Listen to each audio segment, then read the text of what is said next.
Hi ವೀಕ್ಷಕರೇ, ನಮಸ್ಕಾರ. ಇವತ್ತು ನಾನು ಮಧುಗಿರಿ ತಾಲೂಕು, ತುಮಕೂರು ಜಿಲ್ಲೆ, ಐಡಿಹಳ್ಳಿ ಹೋಬಳಿ. ಇದು ಯಾವ ತಾಲೂಕು, ಇದು ಯಾವ ಗ್ರಾಮಕ್ಕೆ ಬರುತ್ತೆ? ನೀರ್ಕಲ್ ಗ್ರಾಮ, ನೀರ್ಕಲ್ಲು, ಮಿಡಿಗೇಶಿ ಹೋಬಳಿ. ಇದು ನೀರ್ಕಲ್ಗೆ ಬರುತ್ತಾ? ನಮಸ್ಕಾರ ಯಜಮಾನ್ರೆ. ನಮಸ್ಕಾರ. ಇದು ವ್ಯತ್ಯಾಸ ಏನನ್ನ ನಿಮ್ಗೆ ಗೊತ್ತಿದೆಯಾ? ಸ್ವಲ್ಪ ವ್ಯತ್ಯಾಸ ಅಂದ್ರೆ ನಾವು ಹುಡುಗರಾಗೆ ಇಲ್ಲಿ ಜಾತ್ರೆ ಕಲಿಯಕ್ಕಾಗಿ ಆ ರಥಗಳು ಎಲ್ಲ ತಕೊಬಂದ್ರು. ಒಂದು ಸಾರಿ ಕಲ್ತಿತ್ತು ಜಾತ್ರೆ, ದನಗಳು ಎಲ್ಲ ಅಲ್ಲಿಗೆ ಇದಾಯ್ತು. ಇದು ದೇವಸ್ಥಾನ ಕಲ್ಲಿನಾಗಿ ಕಟ್ಟಿದ್ರು. ಯಾರೋ ದೇವಸ್ಥಾನ ಬಂದು ನಾಗರ ಇದು ಮಾಂಗಲ್ಯ ಈ ದೇವಸ್ಥಾನ ಕದ್ದು ದೊಕ್ರಿಕ್ಕಿ ಕಿತ್ತಾಕಿ ತಗೊಂಡೋಗ್ಬಿಟ್ರು. ಏನ್ನ ಮಾಂಗಲ್ಯನ ಅಲ್ಲ, ದೇವ್ರ ಕಲ್ಲಿನ ದೇವಸ್ಥಾನ. ಅದಕ್ಕೆ ನಮ್ಮ ಬೆಂಗಳೂರಾಗ ಅವ್ರೆ ನಮ್ಮ ಶೆಟ್ರು, ನಮ್ಮೂರೇ ಅವ್ರದ್ದು.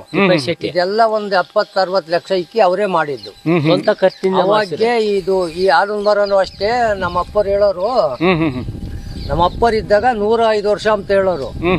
105 ಅಂದ್ರೆ 140 ವರ್ಷಕ್ಕೆ ಬಂದೈತೆ. ಯಾವ್ದು ಈ ಆಲದ ಮರ? ಎಷ್ಟು ವರ್ಷ ಆಗಿದೆ? 140ಕ್ಕೆ ಬಂದೈತೆ. 140 ವರ್ಷ. ಅವಾಗ್ಲೇ ಇಲ್ಲಿ ಕಲ್ಯಾಣಿ ಹಳೇದಿತ್ತು. ಈ ಕಲ್ಯಾಣಿ ಹಳೇದಿತ್ತು. ಆ ಕಲ್ಯಾಣಿ ಹಳೇದಿತ್ತು. ಈ ದೇವಸ್ಥಾನ ಆಗುವಾಗೆ NRG ಕೆಲಸ ಮಾಡ್ಕೊಂಡು ಇದೊಂದ ಮಾಡಿಸಿದ್ದು. 10 ವರ್ಷ 12 ವರ್ಷ ಆಗೈತೆ. ಈ ಮಳೆ 10 ವರ್ಷ ಹೋದ್ರು ಈ ಬಾವಿಯಲ್ಲಿ ನೀರು ಇರುತ್ತೆ ಅಂತಾರೆ. ನಿಜವಾ? ನಿಜ ನಿಜ. ಕಲ್ಯಾಣ ನೀರು ಇರುತ್ತೆ. ಮಹಾಪುಣ್ಯ. ನೀರಂತೂ 1 ವರ್ಷ ಇಲ್ಲ. 1000 ಅಡಿ ಖಾಲಿ ಆಗ್ತೈತೆ. ಕಲ್ಯಾಣಿಗೆ ಯಾವುದೇ ಕಾರಣಕ್ಕೂ ಖಾಲಿ ಆಗಲ್ಲ. ಆ ನೀರ್ ನೋಡಿ ಏನ್ ಪರಿಶುದ್ಧವಾಗೈತೆ. ಹೌದೌದು. ಸುತ್ತಮುತ್ತ ಹಳ್ಳಿಯರು ಎಷ್ಟು ಹಳ್ಳಿಯರು ಬರ್ತಾರೆ? ಗರ್ಣಿ, ಚನ್ನನಹಳ್ಳಿ, ಹೊಸಕೋಟೆ, ಸಿನ್ನೇನಹಳ್ಳಿ, ಹೊಸಕೆರೆ, ಮಿಡಿಗೇಸಿ, ಇಷ್ಟು ಜನ ಇಲ್ಲಿಂದ ತಗೊಂಡ್ ಹೋಗ್ತಾರೆ ಗಾಡಿ. ಸಾಯಂಕಾಲ ಟೈಮ್ ಬರ್ತಾರ? ಬೆಳಿಗ್ಗೆ ಸಾಯಂಕಾಲ ಕೂಡ ಅವ್ರಿಗೆ ಯಾವಾಗ ಬೇಕು ಯಾವ ಟೈಮ್ ಅಂತೆಲ್ಲ ನೀರು ಅವಶ್ಯಕತೆ ಇದೆ. ಅದೇ ಇದ್ರೊಳಗೆ ವಿಸ್ಮಯ ಇದೆಯಾ ಅಲ್ವಾ ನೀರಲ್ಲಿ? ಇದು ಎಲ್ಲಿಂದ ಬರುತ್ತೆ ಅಂತ ಏನಂಗ್ ಗೊತ್ತಾ? ಈ ಕಡೆಯಿಂದಲೇ ಬರೋದು. ಅದೇ ಬೆಟ್ಟದ್ದು ರಾಮನ ಶಿಲೆ ಐತಲ್ಲ, ಅಲ್ಲಿಂದ ಬಂದು ಇಲ್ಲಿಗೆ ಇದಾಗುತ್ತೆ ಬರೋದು. ಬೆಟ್ಟದ ಜಲಜ ಪದರದಿಂದ ಬರುತ್ತೆ. ನಮ್ಮೂರ್ನಾಗೆ ಇದು ಹಂಗೆ ಇದ್ರೆ ನೀರು ಮಲಿತಾವೆ, ಚೆನ್ನಾಗಿರಲ್ಲ ನೀರು. ಒಂದು ವರ್ಷಕ್ಕೆ 2-3 ಸಾರಿ ಫುಲ್ ತಳಕತ್ತ ಹೊಡೆದ್ ಬಿಡ್ತಾರೆ. ನೀರು ಬಂದ್ಬಿಡ್ತಾವೆ. ನೀರು ಹೊಡೆದಂಗೆಲ್ಲ ಬರ್ತಲೇ ಇರುತ್ತೆ. 1-2 ಇಂಚ ನಿಕ್ಕಿ ಫುಲ್ ತಳಕತ್ತ ಹೊಡೆದ್ ಬಿಡ್ತಾರೆ. 3 ಕಡೆಯಿಂದ ನೀರು ಬರೋದು. ಮೂರ್ ಕಡೆ ಬರ್ತಾರೆ. ಸೂಪರ್ ಆಗಿರ್ತದೆ. ನೀರು 3 ಕಡೆಯಿಂದ ಬರ್ತಾವ ಇಲ್ಲಿ. ಫುಲ್ ತಳಕ್ ಹೊಡೆದ್ಮೇಲೆ ಪೈಪ್ನಾಗ ಸ್ವೈನ್ ಬಂದಾಗ 2 ಇಂಚಿ 3 ಗ್ಯಾಪು, 3 ಬೆಟ್ಟದ ಪದ್ರುಳು, ಜಲ ಪದ್ರುಳು ಸದಾ ಬರ್ತಾ ಇರ್ತವೆ. ಖಾಲಿ ಆಗಲ್ಲ. ತಿರ್ಗೊಂಡ್ 3 ತಿಂಗಳು ಏನ್ ತೊಂದ್ರೆ ಇರಲ್ಲ.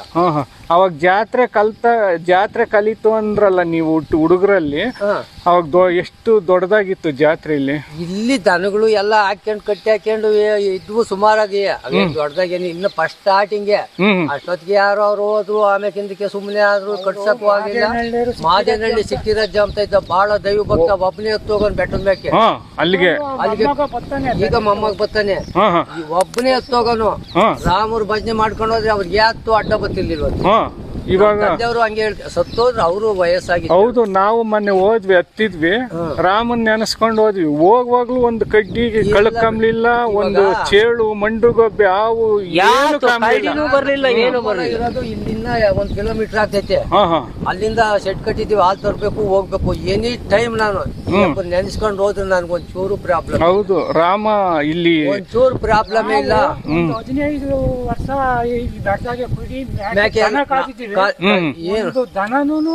ಯಾವುದೇ ಪ್ರಾಣಿಗಳು ಅನಾಹುತ ಆಗೋದಿಲ್ಲ ಈ ಬೆಟ್ಟದಲ್ಲಿ. ಕಾಲ್ ಮುರ್ಕೊಂಡಿಲ್ಲ, ಏನೊಂದು ಇಲ್ಲ. ದನ ಬಿದ್ದೋರು ಸತ್ತೋಗಲ್ಲ. ಅರ್ಜೆಂಟು ಯಾವ್ದೋ ಒಂದು ಹೊಸ ಬಿದ್ದಿದೆ ಬಂಡೆ ಮೇಲೆ ಹೋಗೋದು. ಹಿಂಗೆ ಸ್ಟ್ರೈಟ್ ಹೋಗಿದ್ವಿ. ಮತ್ ನಾವ್ ಹೋದಾಗ ಎತ್ತೆತ್ಲ ಹೋಗ್ಬಿಟ್ವಿ. ಹೋದ್ರಿ ಸ್ಟ್ರೈಟ್ ಆಗಿ ನಾವ್ ಹೋಗೋದು. ನಾವ್ ಹಿಂಗ್ ಹೋಗಿ ಹಿಂಗ್ ಹತ್ತಿದ್ವಿ. ದಾರಿ ನಮಗ್ ಗೊತ್ತಾಗ್ಲಿಲ್ಲ, ಆಗೋಗ್ಬಿಟ್ಟೈತೆ.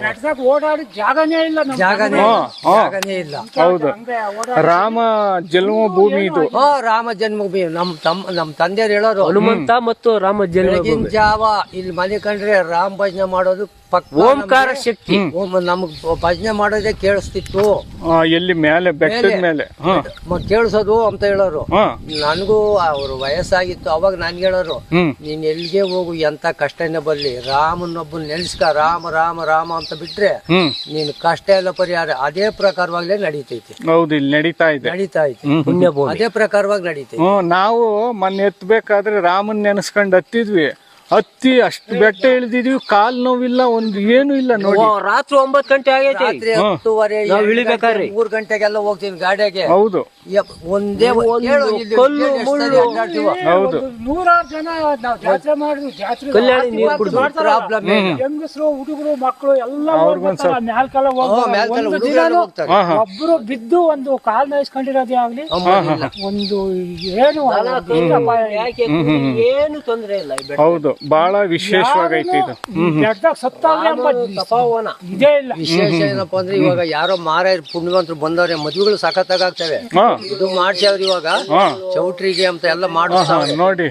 ವೀಕ್ಷಕರೇ, ಯಾರನ್ನ ಮದ್ವೆ ಆಗಂತ ವೀಕ್ಷಕರಿದ್ರೆ ಇಲ್ಲಿ ಬಂದು ಮದ್ವೆನು ಮಾಡ್ಕೋಬಹುದು ಅಂತೇಳಿ ಈ ಗ್ರಾಮಸ್ತು ಇದು ನೀರ್ ಕಲ್ಲಿಗೆ ಸೇರೈತೆ ಇದು. 106 ಮದುವೆಗಳು. ಇದು ವಾತಾವರಣ ಚೆನ್ನಾಗೈತೆ, ಬೈಲ್ ಚೆನ್ನಾಗೈತೆ. ಹೌದೌದು, ಬೇಸಿಗೆ ಟೈಮ್ನಾಗ ನೋಡಿ ವೀಕ್ಷಕರೇ, ಅದೇ ರಾಮನ ಬೆಟ್ಟ ನಾವು ಹತ್ತಿದ್ದು ನೋಡಿ. ಆಲದ ಮರ ಇಲ್ಲಿ ಬಂದವರು ಅದು ಚಿಕ್ಕದು, ಅದು ಚಿಕ್ಕ ಕೆರೆನಾ ಅದು? ಕಟ್ಟೆ, ಇದ್ರದ್ದೇ ಕಟ್ಟೆ, ಚಿಕ್ಕ ಕಟ್ಟೆ ನೋಡಿ ವೀಕ್ಷಕರೇ. ಇಲ್ಲಿಗೆ ಬರ್ಬೇಕು ನೋಡಿ, ನೀರಿನ ಕಲ್ಯಾಣಿ ವಿಸ್ಮಯನೇ ಅಡಿಗೆ ಐತಂತೆ. ಕಾಯಿಲೆ ಗುಣವಾಗುತ್ತಂತೆ. ಯಾರು ಬೇಕಾದ್ರೂ ಬಂದು ಇಲ್ಲಿ ನೀರು ಕುಡಿದು ಕೈ ಮುಕ್ಕೊಂಡು ಹೋದ್ರೆ ಅವ್ರಿಗೆ ಶರೀರದಲ್ಲಿ ಇರುವಂತ ಕಾಯಿಲೆ ಗುಣವಾಗುತ್ತೆ ಅಂತ ಹೇಳ್ತಾವ್ರೆ. ಎಲ್ಲ ಗುಣವಾಗುತ್ತೆ ಇಲ್ಲಿ ನೀರ್ ಕುಡಿದ್ರೆ.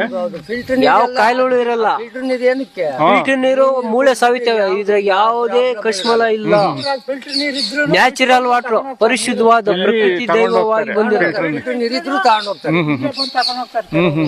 ನಿಮ್ಮ ಹೆಸರೇನು ಹೇಳಿ ಸ್ವಾಮಿ? ನಿಮ್ಮ ಹೆಸರು? ನಮ್ಮ ಹೆಸರು ದಾಸಪ್ಪ ಅಂತ.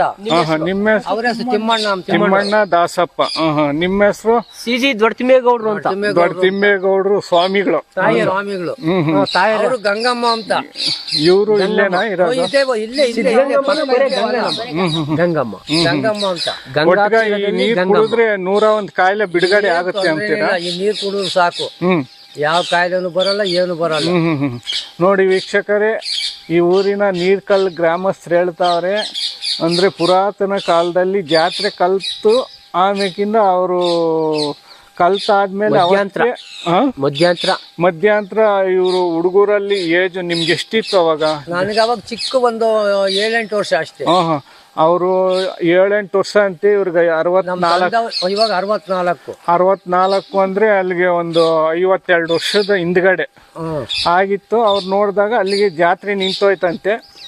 ಅವತ್ತಿನಿಂದ ಈಗ ಇದು ತೇರು ಕಬ್ಬಣದ್ದು ಮಾಡಿದ್ರ ಕಡ್ಗೆ ಮಾಡಿದ್ರು, ಮಾಡಕ್ಕೆ ಎಲ್ಲ ರೆಡಿ ಮಾಡಿದ್ರು. ಅದೇ ಮಾದೇನಹಳ್ಳಿ ಸಿಕ್ಕಿರಾಜ ಅಂತ 1 ವರ್ಷ ಮಾಡಿದ್ರು. ಅಲ್ಲಿಗೆ ಸ್ಟಾಪ್ ಆಗೋಯ್ತು, ಅಲ್ಲಿಗೆ ನಿಂತೋಯ್ತು. ಆ ಕಲ್ಲು ಎಲ್ಲ ಹಂಗೆ ಗಾಲಿ ಎಲ್ಲ ಹಂಗೆ ನಿಂತೋಗ್ಬಿಟ್ವು.